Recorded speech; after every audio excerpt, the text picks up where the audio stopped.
俺の財宝か？欲しけりゃくれてやる。探せ！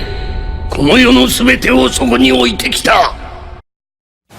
Yo guys, and welcome to this new video. So it looks like Oda decided to remain focused 100% on the Udon situation, and we can expect this to continue for at least another couple of chapters, which will probably have as key points the introduction of the Yakuza bosses Yogoro mentioned during the Sumo Inferno tournament, and the involvement of Otama's devil fruit power in taking control of the prison. Indeed, we know the effect it can have on Smile users, and of Momonosuke for the acquisition of new allies for the Fire Festival attack to Onigashima. But before seeing all of that in detail, let me say that I publish new videos every week, so make sure to subscribe and hit the notification bell to always know when I upload something new. Alright, with that said, let's jump straight into it. So it looks like after 29 chapters we have another cover series, clearly featuring Capone gang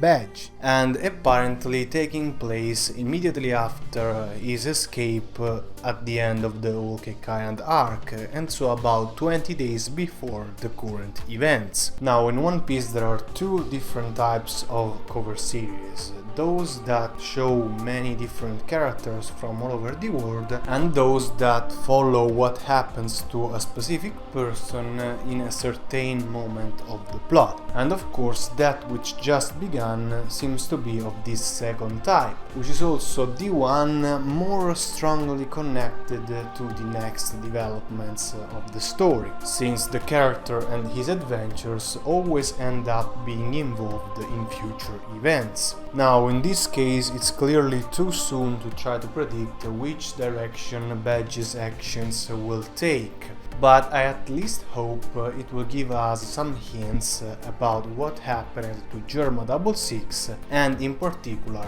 to Jinbe, who is not yet arrived in Wano despite this wide gap of days between the end of Totland and the current moment in the Wano arc. In any case, I'm really looking forward to see what kind of new information this cover series will give us, and I expect it to be focused in the beginning on Badge's attempt to acquire a new ship. Talking about the chapter itself, as expected, Luffy's training continues, and in my opinion an interesting detail to notice is that for the first time in a while Luffy, instead of punching an opponent, kicks him. And this is relevant because if you didn't notice before, Luffy's fighting style is based on a free way of hitting the opponent, in the sense that it's not determined by a fixed style, but by whatever he feels like to do in a specific moment, which is also the reason why sometimes we have those apparently inappropriated gag-like moves, as for example UFO, Baku Baku, Water Luffy and so on, that underline how even his Gum Gum techniques are nothing more than an application of this free, creative way of approaching a battle to his Devil Fruit abilities. The next interesting aspect is the behavior of the prisoners, whose words support the idea many, if not all of them, were imprisoned because they challenged Orochi 20 years ago. But if we combine this with what Yasuye said at his execution, that all of the previous daimyos opposed Orochi when he took the title from Oden, I think we can be definitely certain that, differently from what happened for example in Alabasta with Crocodile and in Dressrosa with Doflamingo, the way this happened was not sneaky at all, but instead more like an open coup d'etat that was only successful because of Kaido's support. And this not only lowers my expectations towards the Shogun even more if possible, but it also shifts a lot of my interest for what happened 20 years ago towards how it was possible for Orochi to obtain the help of a Yonko in a country so isolated from the rest of the world. But what is relevant for the plot now is that if the Yasuye's execution we talked about a moment ago gave new hope to Kinemon's plan and to those who are aware the return of the Nine Red Scabbards is true, at the same time the way he tricked the opponents of the Kotsuki clan, affirming that very hope was all his prank, unavoidably tricked also those completely unaware of Kinemon's message and plan. And so Oda set the perfect situation for them to heal their broken spirit, showing them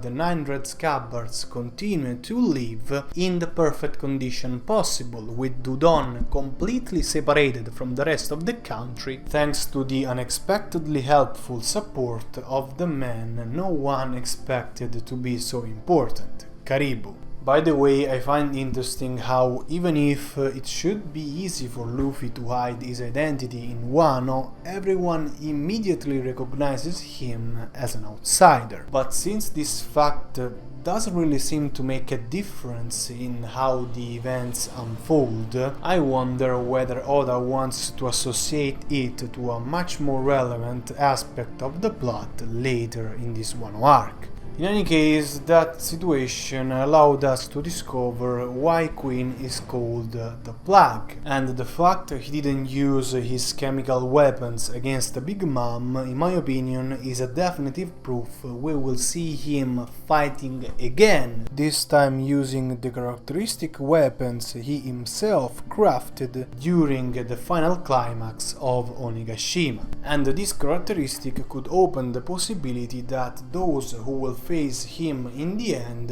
will actually be Frankie and or Chopper, maybe in a 2 versus 1 fight, which is very possible considering how there are much more strong fighters for now on Kinemon's side of the war than there are on Kaido's and Orochi's side, as one can see considering how, even if Queen is indeed defeated by the Carpenter-Doctor duo, there will still be enough supposedly stronger opponents for Zoro and Sanji to face, like for example Kyoshiro, King and maybe even Orochi. Moreover, this scenario will finally give other Mugiwaras the opportunity to grow as pirates and as fighters as it is needed for them in order to be the crew of the next Pirate King. In any case, it looks like Raizo finally got a key right and gave us the chance to see the Yokozuna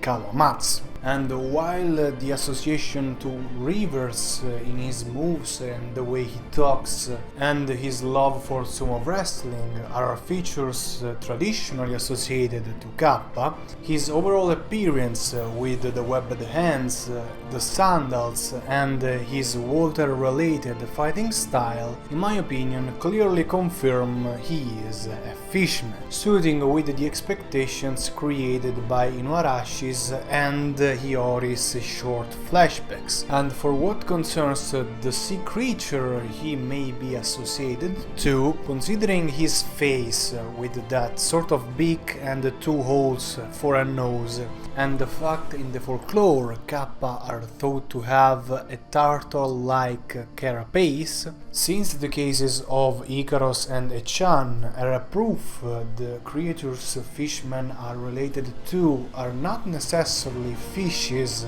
but instead more in general beings living naturally in the sea, I bet Kawamatsu is a half sea turtle fishman, which would also suit with the kinda round shape of his body. In any case, it will be interesting to see how Oda will adapt the Kappa's most characteristic feature, the hole in the head that needs to be filled with water for them to preserve their strength, to the just introduced new character. So overall, this samurai seems to be very interesting, especially in the way he apparently combines the principles of Fishman karate with swordsmanship, creating the so-called Kappa style. What's sure is that the current situation will allow us to see more of his techniques together with finally some true ninja fighting skills by the man called Raizo of the Mist, whose rivalry with the current leader of the Oniwa Bansho, Fukurokuju, has probably interesting connections with what happened during Orochi's coup d'etat 20 years ago.